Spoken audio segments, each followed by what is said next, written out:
হামাগুড়ি, কবি শঙ্খ ঘোষ। ঘুমটা ভেঙে গেল হঠাৎ। বাইরে কি ঝড় হচ্ছে। দাপাদাপি করছে জানলার পাল্লা দুটো, মাঝে মাঝে বিজলি ঝলকাচ্ছে। ফের শুয়ে পড়তে গিয়ে সেই বিদ্যুতের ছটফটে আলোয় মনে হলো ঘরের মধ্যে যেন হামা দিচ্ছে কেউ। কে ওখানে? কে? হামা কোনো শব্দই করে না।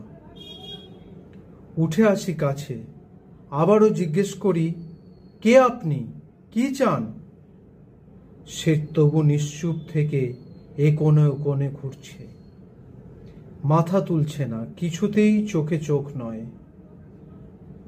কিছু কি খুঁজছেন আপনি?